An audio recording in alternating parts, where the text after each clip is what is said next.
tidak ada kisah di Alkitab yang menceritakan bahwa setan itu bertobat.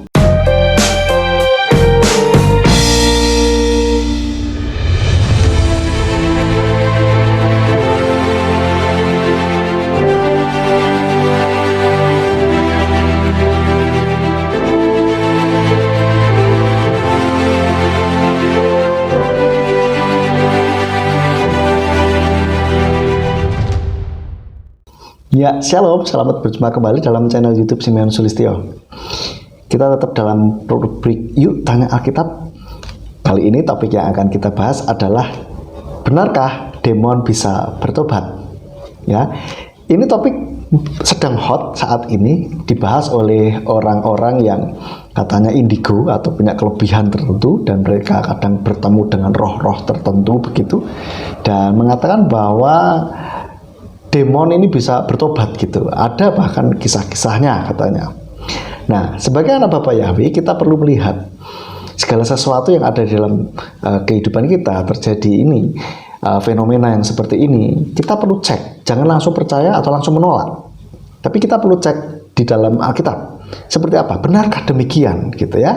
Nah, ini yang akan kita bahas. Maka kita lihat dulu ya, sebelum masuk ke dalam sana ya, kita perlu lihat dulu arti kata demon, karena mereka menggunakan kata demon ya. Demon ini apa? Kalau saya lihat dari kamus di Britannica misalkan, ini disebut demon ini adalah an evil spirit gitu, roh jahat gitu ya. Dan kalau di Oxford English Dictionary, di sana dikatakan any evil spirit or malevolent supernatural being, a devil gitu ya. Dan yang selanjutnya dari Cambridge Dictionary dikatakan an evil spirit, demon itu artinya. Dan di dalam Merriam-Webster juga dikatakan an evil spirit ya. Nah, meskipun ada beberapa makna di sini, tentu saja dalam konteks kita kali ini kita merujuk pada arti yang pertama, makna yang pertama, yaitu an evil spirit. Nah, sekarang kita lihat nih bagaimana di dalam Alkitab. Oke? Nah, yang pertama kita lihat dulu, kita harus tahu, samakan dulu persepsinya nih, yaitu definisinya. Setan itu apa gitu kan? Karena mereka membedakan antara setan dan iblis begitu. Nah, di dalam bahasa Ibrani, karena kita kiblatnya di Ibrani, yaitu dalam bahasa Ibrani dipakai kata Satan ya, atau Satan gitu. Kenapa ada Karena ada imbuhan Satan. Nah, di Alkitab terjemahan ILT 3 itu ada kata iblis dan setan juga gitu. Dan biasanya kata iblis ini kalau kita merujuk ke bahasa aslinya, yaitu bahasa Ibrani, itu disebut dengan Satan atau Satan begitu. Ada satu ayat yang menuliskan ada iblis dan setan di dalam Alkitab, di ILT 3 terutama ya, yaitu di Wahyu 20 ayat 2. Wahyu 20 ayat 2 di sana dikatakan, dan dia menangkap naga itu, yaitu ular tua, yang adalah si iblis dan setan, dan dia membelenggunya selama 1000 tahun. Dan ini ya, berarti iblis dan setan ini berbeda begitu ya. Ya, benarkah demikian? Kita lihat nanti.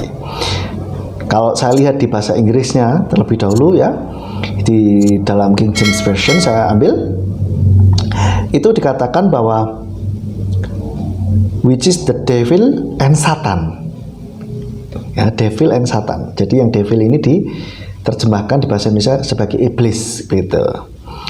Lalu saya lihat di dalam bahasa Ibraninya, apakah si iblis ini nanti diterjemahkan jadi Satan juga? Jadi kalau Satan, Satan gitu, apakah begitu? Saya lihat di dalam bahasa Ibrani, ternyata kata iblis yang di bahasa Indonesia itu, atau the devil bahasa Inggrisnya itu, dituliskan dengan kata malsin. Ya, malsin ini seperti ini tulisannya, dan artinya adalah informer. Ini dalam satu kamus, morphix.co.il. Ya, sekarang kita lihat di dalam kamus yang lain, yaitu doitinhebrew.com. Ini malsin tulisannya seperti ini dan sama ininya maknanya yaitu informer gitu atau pemberi informasi begitu ya. Nah, kalau kita masukkan ke dalam ayat yang tadi definisi ini yaitu informer atau pemberi info begitu ya. Kira-kira bagaimana? Dan dia menangkap naga itu yaitu ular tua yang adalah si pemberi informasi dan setan. Nah, pemberi informasi masa dibelenggu begitu ya. Nah, ini ada makna teologi di dalamnya, ya, yaitu adalah orang atau sesuatu atau roh yang mendakwah kita begitu loh. Ya, kalau kita lihat di Wahyu itu berbicara mengenai naga dan yang mendakwah gitu ya, mendakwah atau menuduh kita begitu, yang membuat kita ini jauh dari Tuhan. Nah, sekarang kita lihat di dalam bahasa Yunaninya, karena orang-orang biasanya katanya menganggap bahwa kitab Perjanjian Baru itu ditulis dalam bahasa Yunani, meskipun saya tidak setuju begitu. Tapi kita lihat dulu aja dalam bahasa Yunani seperti apa. Di dalam bahasa Yunaninya, yang iblis itu dituliskan dengan kata diabolos. Diabolos yaitu di kamus Strong itu kodenya G1228. Definisinya adalah slanderous atau the devil begitu. Ini definisinya. Dan ini adjektif, kata sifat. Tetapi juga bisa seringkali disebutkan dengan sebagai kata benda juga begitu. Jadi kalau kita masukkan ke dalam ayat tadi definisi ini yaitu diabolos itu tadi definisinya apa? Slanderous atau the devil. Dia menangkap naga itu yaitu ular tua yang adalah slanderous atau yang memfitnah begitu dan setan. Jadi makna dari informer ini adalah yang memfitnah. Jadi memberikan informasi yang salah begitu kan. Ini seperti itu. Oke ya, kita paham sampai sini. Itu pakai kata diabolos. Nah, lalu bagaimana dengan Satan? Nah, kalau Satan di situ juga di dalam bahasa Ibrani ditulis Hasatan ya. Nah, Satan ini bahasa Ibrani. Di dalam Strong itu kodenya H7854. Juga disebutkan definisinya adalah adversary, musuh ya, seperti itu. Kalau kita masukkan ke definisi yang tadi berarti dan dia menangkap naga itu yaitu ular tua yang adalah pemfitnah dan musuh. Ya, oke, sampai di sini paham ya. Begitu saudara. Dan ternyata kalau saya lihat dalam kamus besar bahasa Indonesia, apakah setan dan iblis itu sama?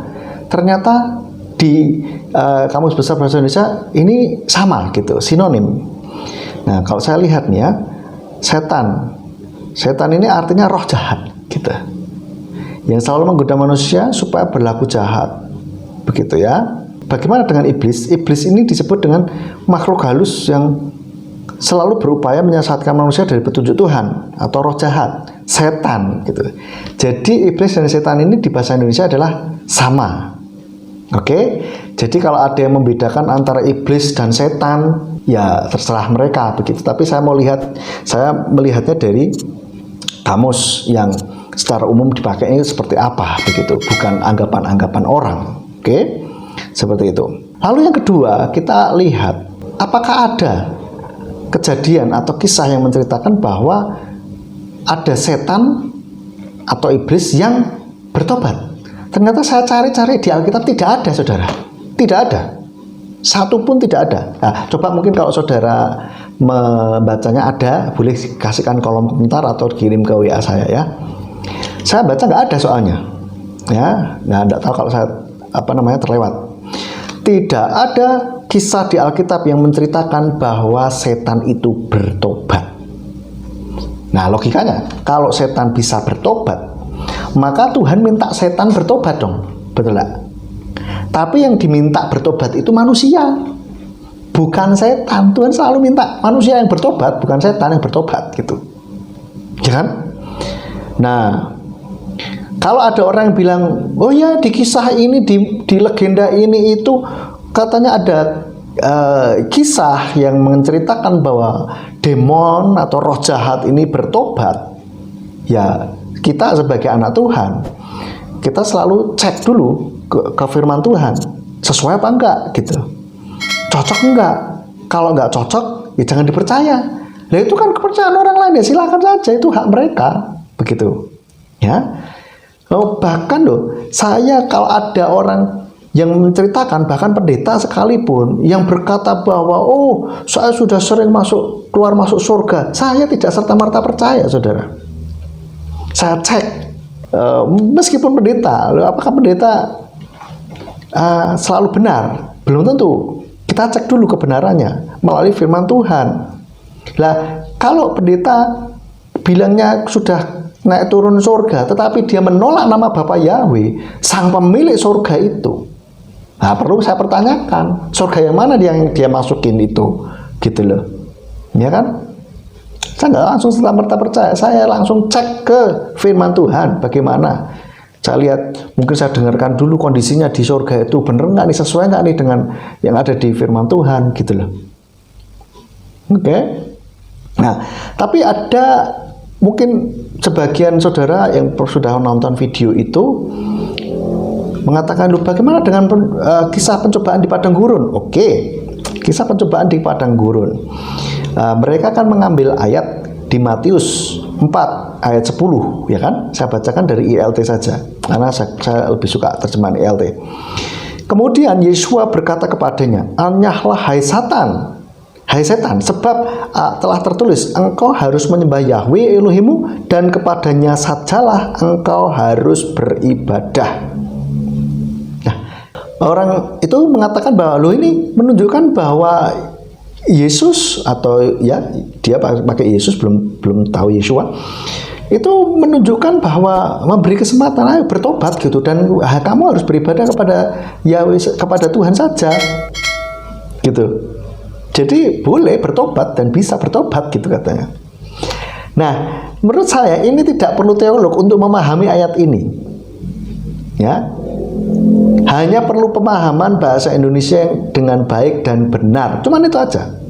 Jadi begini, Yesus pada waktu itu dicobai setan. Artinya disuruh menyembah pada waktu itu, ya kan? Kalau saudara baca kisahnya. Sembahlah aku, maka nanti aku akan berikan seluruh kemuliaan dunia ini, kan begitu. Lalu Yesus nggak mau kan? Yesus nyerang dengan firman Tuhan, gini loh. Aku nggak mau, ya kalau saya ini kan ya rekonstruksikan dengan kondisi sehari-hari.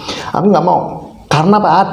Ada tertulis bahwa harus menyembah Yahweh Elohim, dan hanya kepada dia sajalah yang berbakti, begitu loh. Nah, jadi aku nggak mau. Ya, oke. Jadi ayat ini bukan berarti Yesus mengutip itu terus disuruh setan itu suruh menyembah Yahweh, lalu disuruh melayani Yahweh, maksudnya secara implisit suruh bertobat. Tidak, bukan begitu. Pemahamannya keliru. Ya, pemahamannya keliru. Coba pahami kalimat ini, ayat ini. Nggak usah yang harus teolog, enggak perlu, harus pendeta, enggak perlu. Ini pemahaman bahasa Indonesia saja kok, cukup kok. Jelas harusnya. Ya. Paham nggak ini? Kan sama seperti percobaan yang pertama. Yesus disuruh mengubah batu menjadi roti. Kan Yesus bilang nggak mau. Ada tertulis manusia hidup bukan dari roti saja, tetapi dari setiap firman yang keluar dari mulut Elohim. Nah, apakah ayat itu Yesus kutip terus menunjukkan supaya setan makan roti? Menunjukkan bahwa setan jangan makan roti aja dong, makan firman Yahweh, begitu? Kan tidak.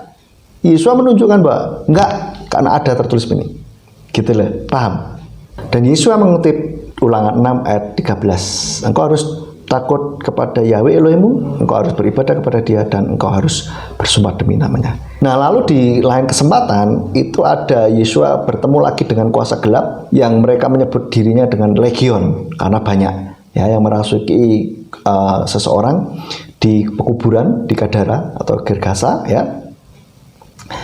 Nah, itu ditafsirkan atau dipikirkan oleh orang ini bahwa Yesua tidak membinasakan karena ya kan penuh kasih dan memberi kesempatan supaya bertobat. Tidak, bukan begitu. Kita lihat coba ayatnya di dalam Matius 8 ayat 29. Matius 8 ayat 29 katakan, dan lihatlah mereka berteriak sambil berkata, ada apakah dengan kami dan engkau, hai Yesua putra Elohim? Apakah engkau datang ke sini untuk menyiksa kami sebelum saatnya? Ya, dan Yesua tidak membinasakan, tidak menghancurkan. Kenapa? Karena belum saatnya.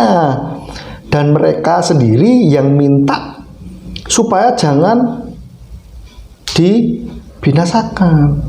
Suruh pergi ke aja, kemana? Ke babi-babi gitu loh. Dan di dalam Lukas 8 ayat 31 ya. Lukas 8 ayat 31. Dan mereka memohon kepadanya supaya dia jangan memerintahkan mereka untuk pergi ke Abisos. Abisos ini lubang yang dalam begitu. Nanti yang sudah disediakan memang gitu. Lah kapan waktunya? Ya, ini kisah yang sama. Nah, kapan waktunya? Di dalam Wahyu 20 ayat 2 sampai 3. Kita lihat Wahyu 20 ayat 2 sampai 3. Dan dia menangkap naga itu, yaitu ular tua yang adalah si iblis dan setan. Ya, kalau tadi kita lihat kalau definisinya adalah siapa? Si pemfitnah dan musuh. Dan dia membelenggunya selama 1000 tahun. Dan dia melemparkannya ke dalam Abisos dan menutupnya dan memeteraikan di atasnya supaya dia tidak dapat lagi menyesatkan bangsa-bangsa sampai masa 1000 tahun digenapi. Dan setelah masa ini dia harus dibebaskan untuk beberapa saat. Jadi begini saudara, ya, ingat firman Tuhan mengatakan bahwa setan itu adalah bapa pendusta. Di dalam Yohanan atau Yohanes 8 ayat 44 dikatakan, kamu berasal dari bapakmu si iblis, dan kamu ingin melakukan hasrat-hasrat bapakmu. Ia adalah pembunuh manusia sejak semula. Perhatikan, ia adalah pembunuh manusia sejak semula, dan dia tidak berdiri dalam kebenaran, karena kebenaran, perhatikan, karena kebenaran tidak ada di dalam ia. Tatkala seseorang berkata dusta, dia berkata dari dirinya sendiri, karena dia dan bapaknya adalah pendusta. Jadi kalau setan bilang, oh ya saya bertobat, saya ini, saudara percaya tak dengan pendusta? Bapaknya pendusta loh, percaya? Dan dia pembunuh sejak manusia sejak awal. Di dalam Yohanan 10 ayat 10 dikatakan, pencuri tidak datang kecuali untuk mencuri dan membunuh dan membinasakan. Aku datang supaya mereka memperoleh hidup dan memperolehnya berkelimpahan. Jadi saudara, kalau setan bilang bertobat, ya jangan dipercayalah. Pendusta kok dipercaya? Gimana? Untuk apa? Kenapa dia berdusta? Untuk menyeret orang-orang mengikuti dia gitu, sehingga kita percaya, oh ya ada setan baik, Kak Casper gitu ya, setan baik ini baik kok, jadi bisa jadi ini saya apa pembantu saya begitu. Perhatikan saudara, setan tidak pernah memberi dengan cuma-cuma, gratisan, nggak pernah. Dia pasti minta tumbal, dan tumbalnya itu bukan harta. Dia nggak paten dengan harta.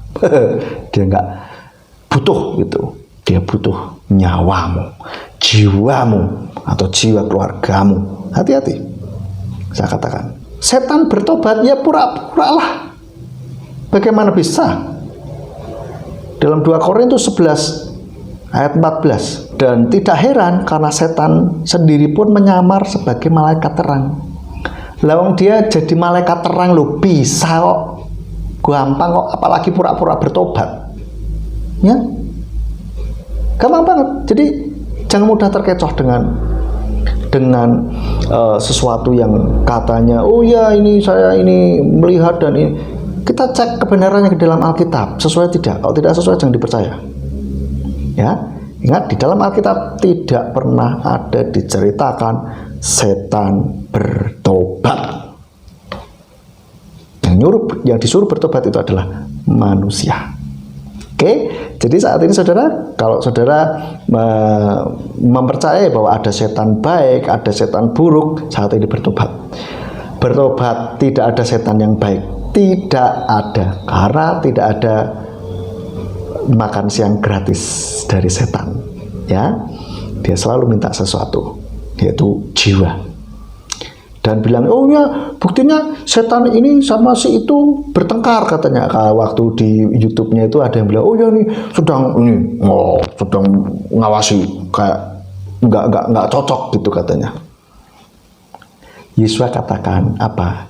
Setiap kerajaan yang terpecah-pecah melawan dirinya sendiri tidak akan bertahan. Dan setan juga tahu hal ini. Maka apakah beneran mereka nggak cocok satu sama lain? Bapak pendusta bisa main drama dong, ya. Jadi jangan mudah percaya dengan apapun yang ada di luaran sana yang sepertinya spektakuler atau sepertinya betul. Kita tetap harus cek kembali kepada firman Tuhan. Oke, ini saja, kiranya video ini boleh menjadi berkat pencerahan bagi kita semuanya. Sampai jumpa dalam video saya selanjutnya. Kalau ada yang ingin dibahas topik apa, silahkan bisa komen di bawah. Oke, Bapak Yahweh, di dalam nama Tuhan Yesus Masih memberkati kita. Shalom.